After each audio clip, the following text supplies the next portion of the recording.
Sejam bem-vindos de volta. A gente está na parte 2 da aula modelo de HO e a gente vai falar sobre a fronteira de possibilidade de produção, o que acontece com ela quando K aumenta. Vamos embora?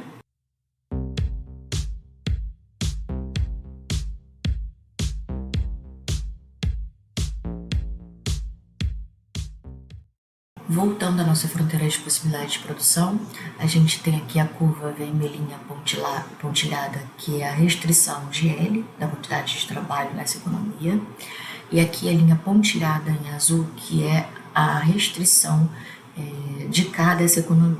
O que acontece quando tem um aumento de K nessa economia? Exemplo, K1 passa para K2.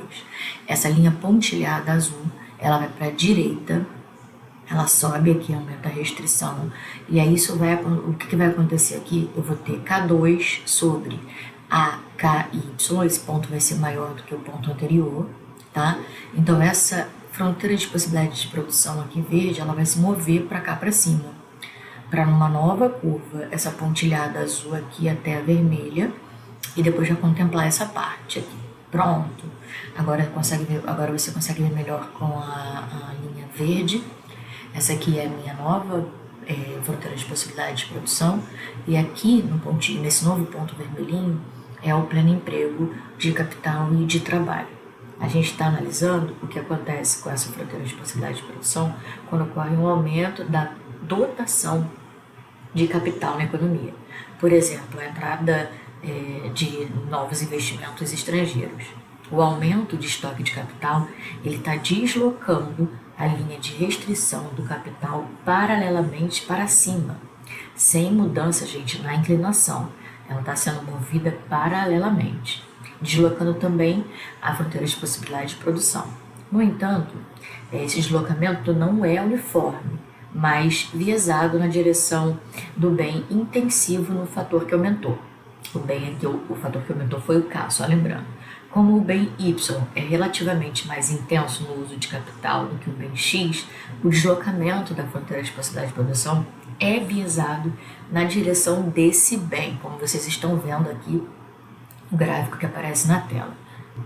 Aí você pode notar a nova fronteira de possibilidade de produção, observando a linha verde com tonalidade mais forte. Para fortalecer esse entendimento, vamos aumentar novamente o estoque de capital na economia.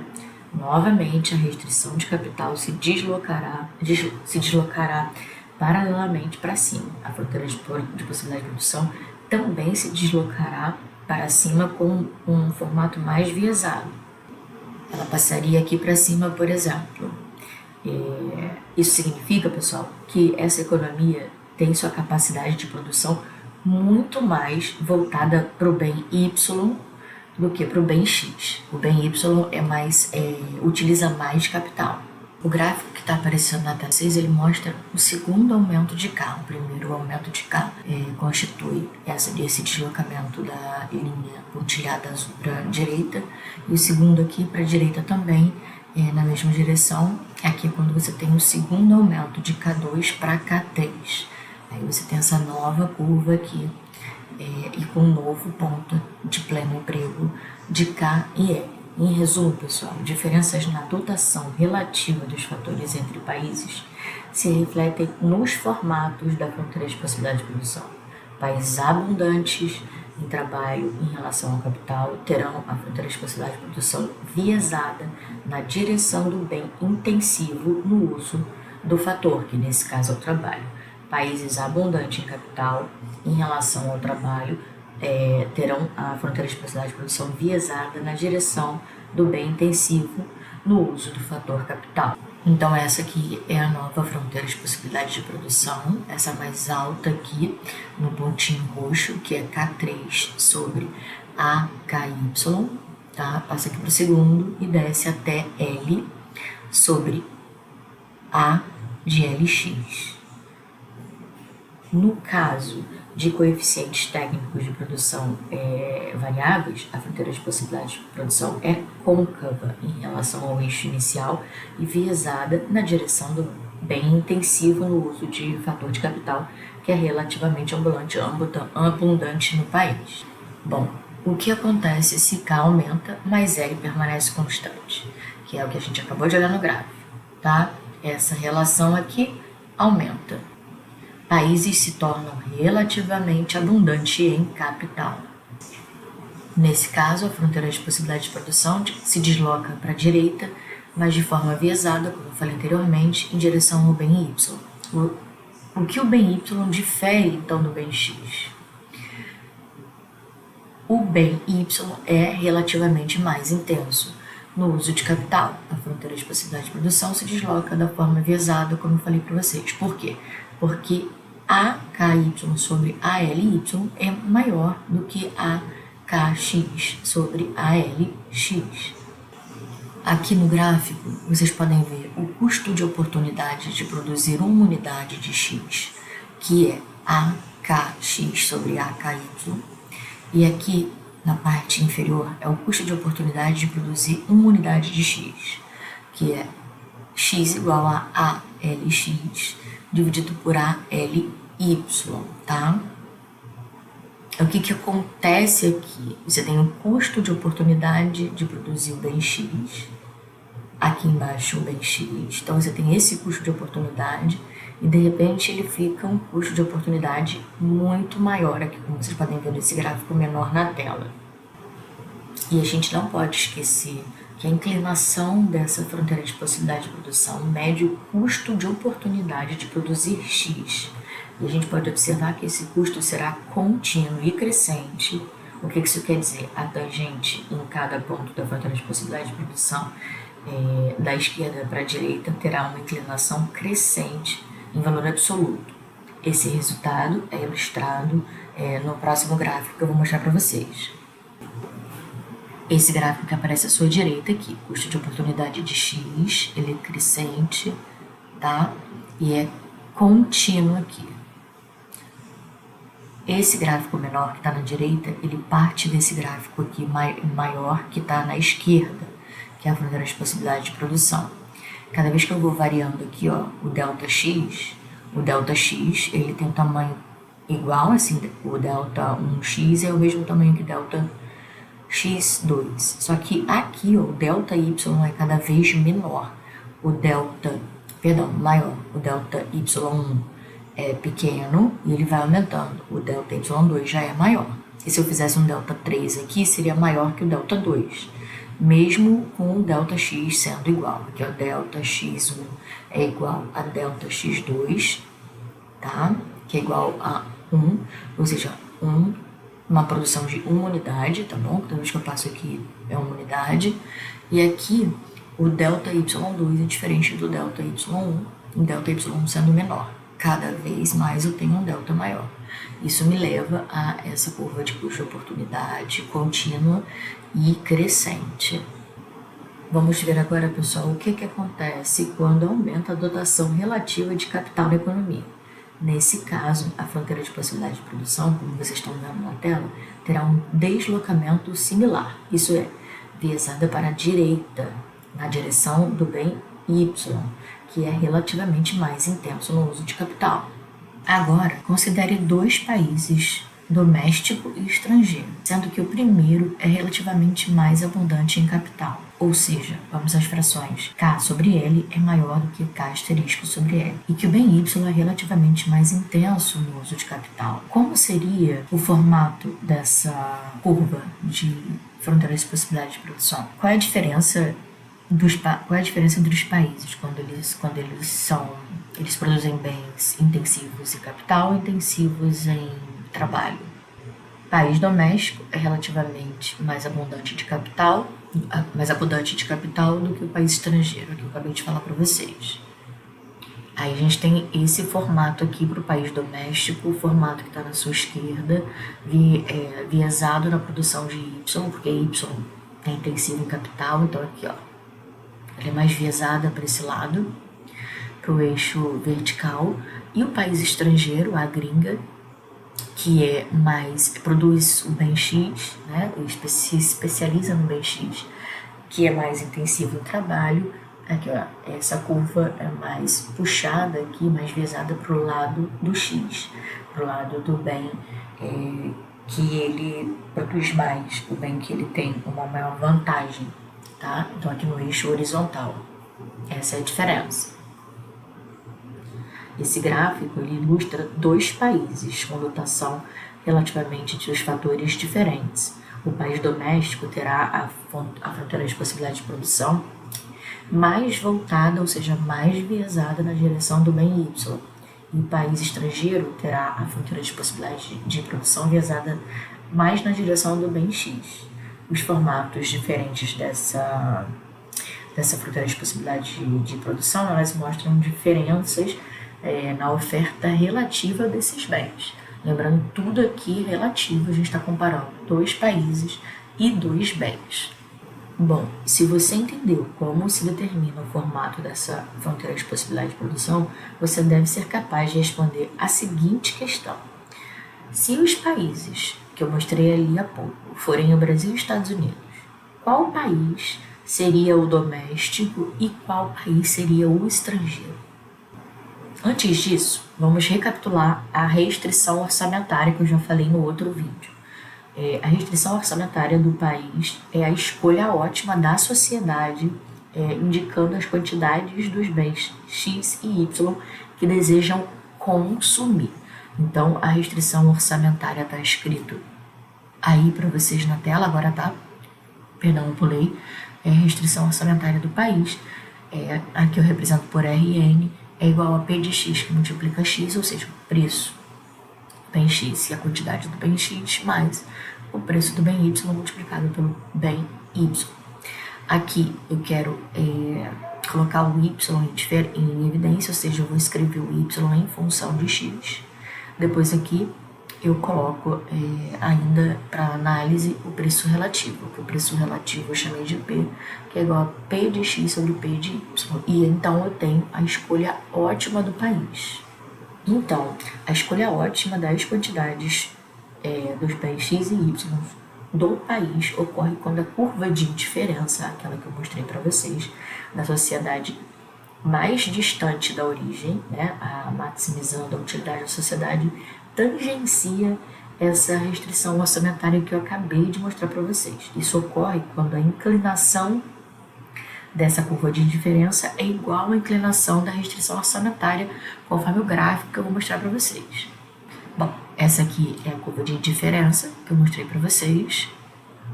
Essa vou chamar de U1.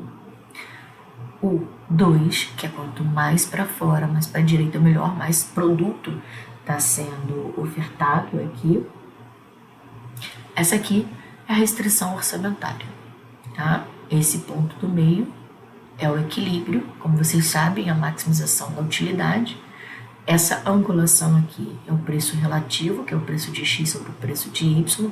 Esse ponto aqui é o meu ponto ótimo, que é a escolha ótima dessa sociedade. Eu tenho essa escolha ótima para o país 1, né, para o país doméstico, e essa escolha ótima para o país estrangeiro, para a gringa. A diferença vai ser no formato dessas curvas, mas todos os países terão uma escolha ótima a fazer. E essa escolha ótima, ela é relativa. Você precisa comparar a sua economia, a sua situação com a situação do outro país.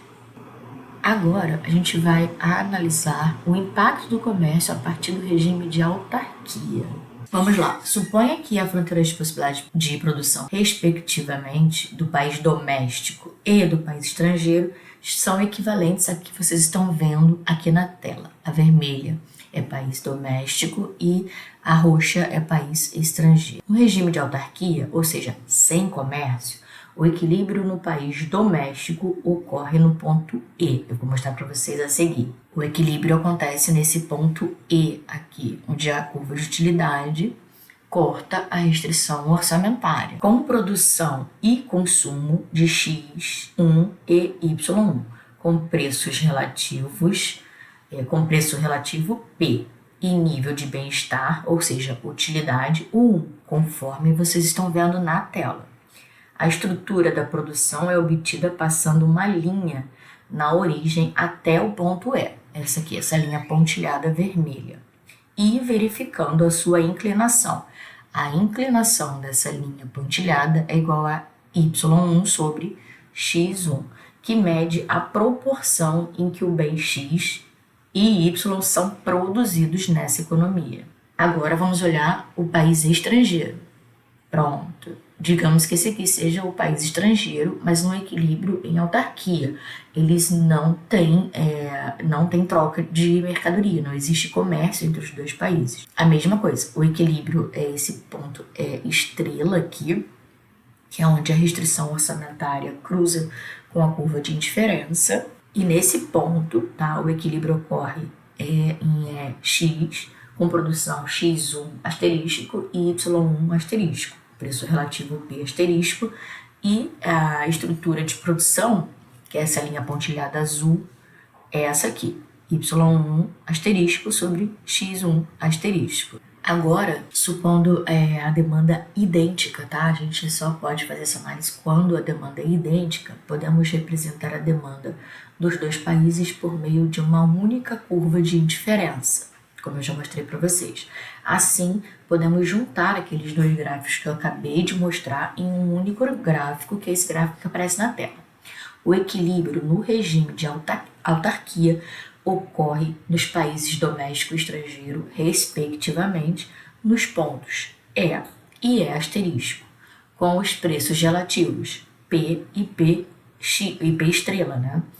E estrutura de produção, essas duas aqui, ó. Y1 asterisco sobre X1 asterisco, que é essa linha mais aqui azul pontilhada, e Y1 sobre X1, que é a linha pontilhada vermelha, tá?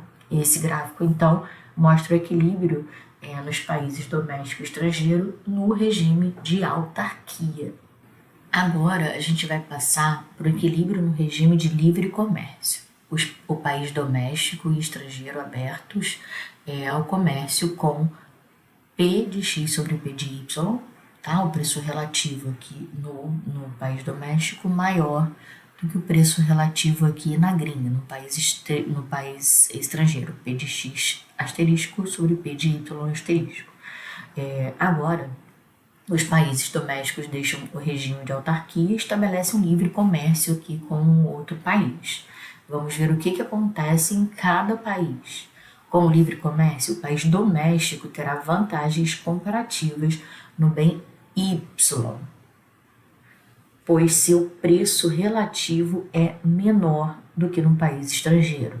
Assim, os consumidores do país estrangeiro preferirão comprar o bem Y no país doméstico, o que significa importar esse bem.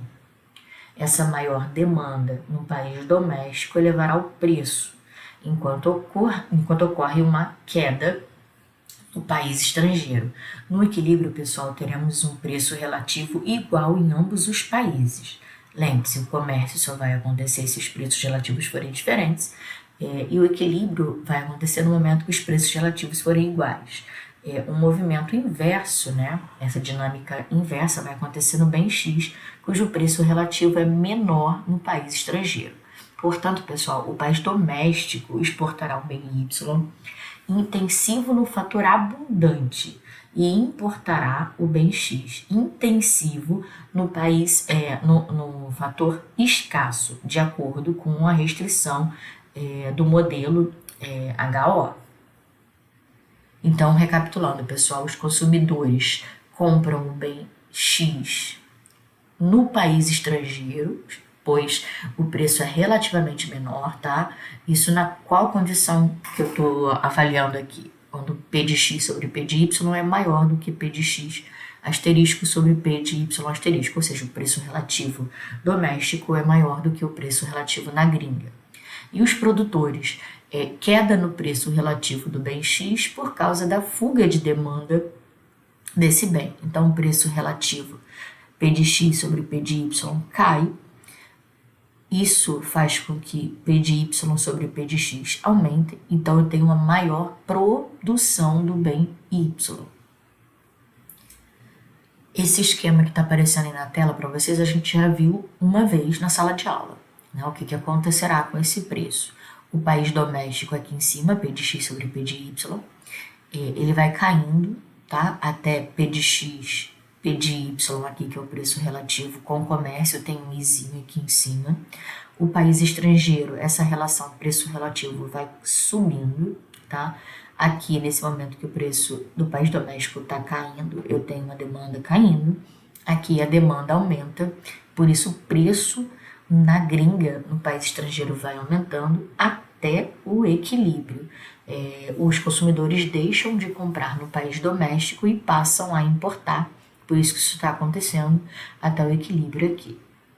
Nesse gráfico que vocês estão vendo na tela, o país doméstico, no regime de autarquia, produz e consome, respectivamente, o ponto A e o ponto C. Esses dois pontos são consistentes, pois sem comércio o país pode consumir somente o que ele produz, correto? Com o comércio, diante do aumento de preço relativo do bem Y, a produção se desloca para o ponto A' que vocês estão vendo no gráfico, aumentando a produção do bem Y de YP1 para YP2, como vocês podem ver, e reduz a produção do bem X de XP1 para XP2. O consumo após o comércio atinge C' sobre a nova renda nacional. Lembrando, renda nacional é aqui tudo que você produz, né? O somatório de tudo que você produz vezes o preço. Note que a renda nacional aumentou, porque o país doméstico eleva a produção de Y, cujo preço relativo subiu.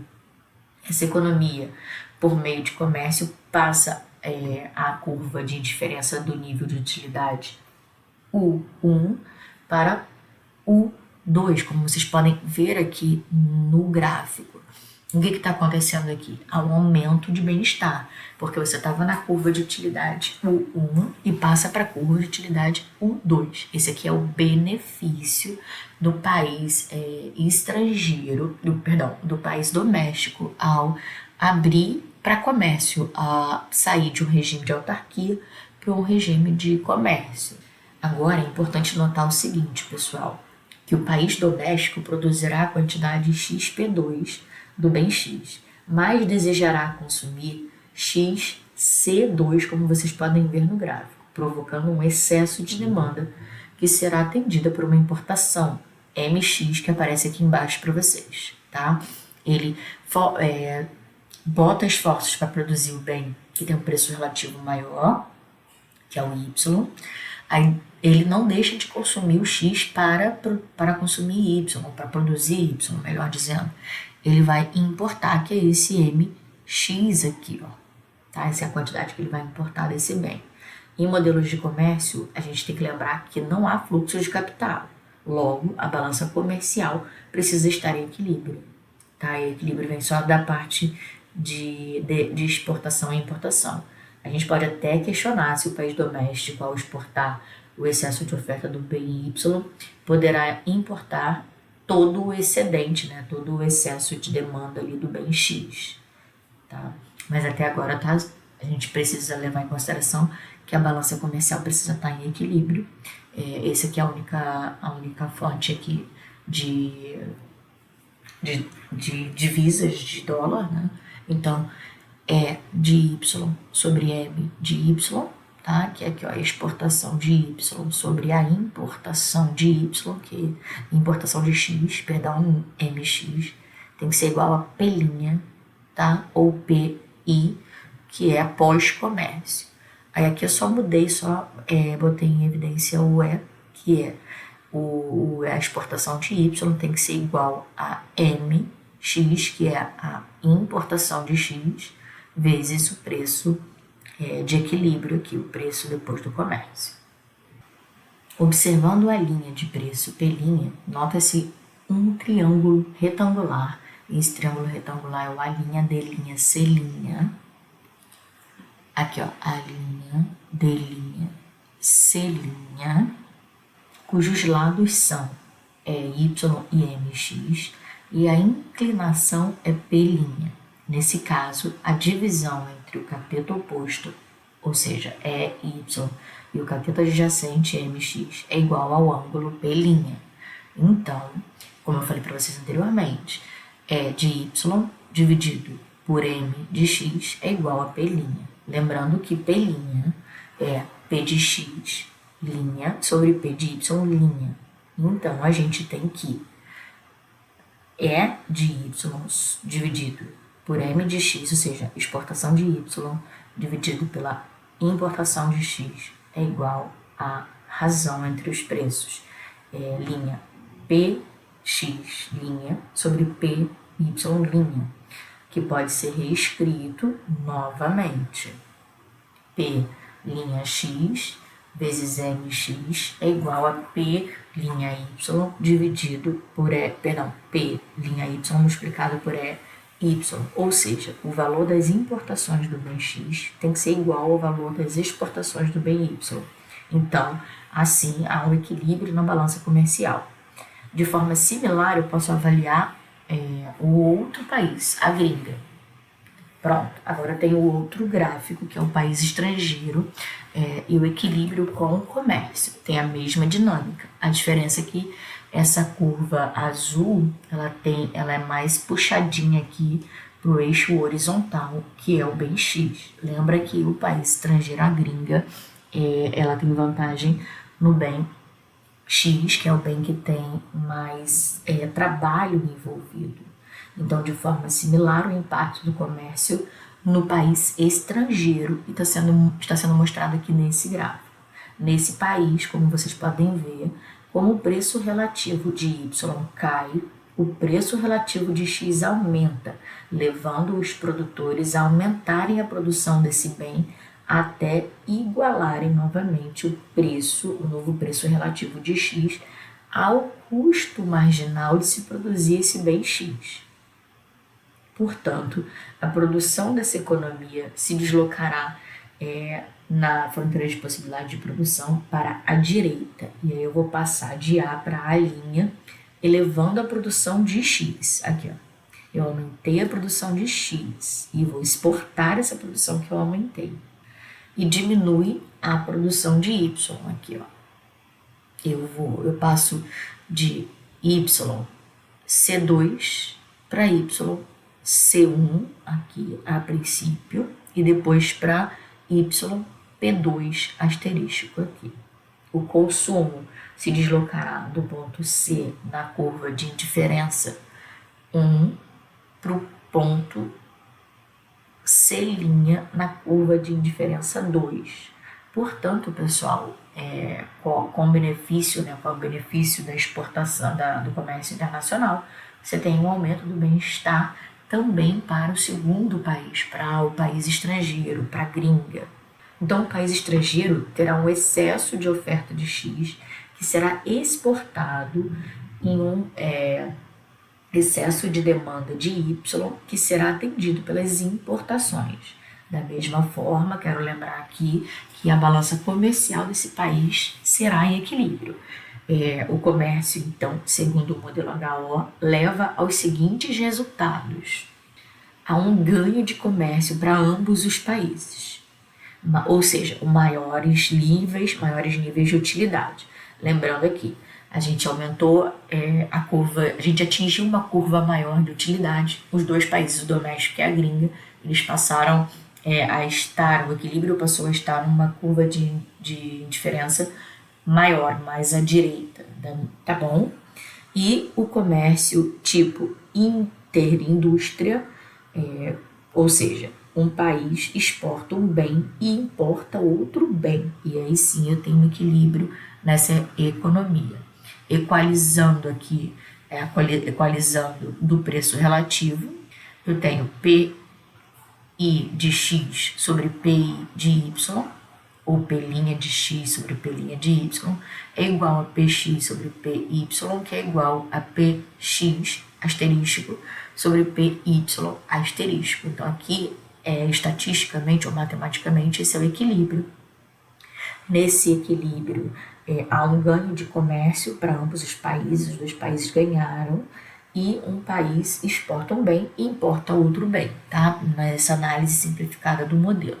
E essa é a aula A aula termina aqui. Na próxima aula eu vou começar a falar sobre as implicações do Teorema HO. A gente continua nessa apresentação. Espero que vocês tenham gostado e aprendido e até breve.